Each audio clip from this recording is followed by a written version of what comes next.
বললেন নবীজি ইয়া রাসূলুল্লাহ ইয়া হাবিবাল্লাহ, আমি আল্লাহ রাব্বুল আলামিন বলে দিলাম দুনিয়ার জমিনে যারা এই কোরআনটাকে ধরবে, যারা এই নবী নিয়ে আনন্দ করবে, এরা সর্বপ্রথম যাতে এদের অন্তরের ভিতরে ঈমান নামক সম্পদ যাতে মজবুত হয়ে থাকে। এক নাম্বার ঈমান আনতে হবে আমি আল্লাহ এবং আমার নবীর উপরে।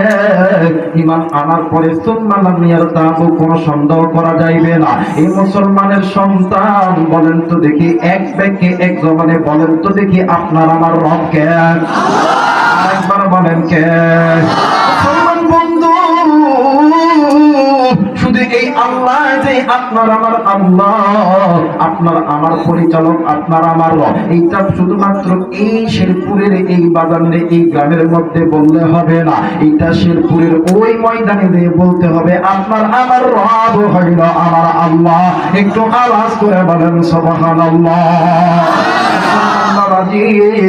এক নাম্বার আল্লাহ এবং আল্লাহর নবীর উপরে ঈমান আনতে হবে। ঈমান আনার পরে কোন সন্দেহ করা যাইবে না। একটা মুসলমান যখন ঈমান আনবে, ওই মুসলমানের চোখের সামনে যদি আল্লাহর বিরুদ্ধে কথা বলা হয়, যদি নবীর বিরুদ্ধে কথা বলা হয়, যদি আল্লাহর ইকামতে দ্বীনের বিরুদ্ধে কথা বলা হয়, ওই ঈমানদারের ঈমান কোনদিন বসে থাকবে না। ওই ঈমানদার আগুনের মতন দাউ দাউ দাউ দাউ করে জ্বলে উঠবে। একটু আওয়াজ করে বলেন সুবহানাল্লাহ। আপনি আমি কেমন ঈমানদার একবার নিজের প্রশ্ন করেন। আপনার চোখের সামনে ওলামায়ে কেরামদেরকে কারাগারে রাখা হয়েছিল, আল্লামা সাঈদীকে ফাঁসি দেওয়া হয়েছিল। ও বাবা, ইসলামের গোষ্ঠীগুলো আল্লাহর নবীর বিরুদ্ধে কথা বলেছিল, কোরআনের বিরুদ্ধে কথা বলেছিল, মসজিদের বিরুদ্ধে কথা বলেছিল।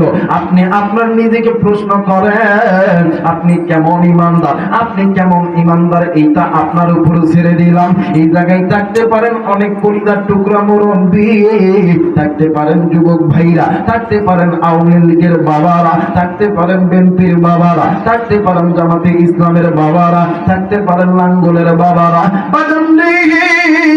অহংকার করে করে কথা বলতেছি না।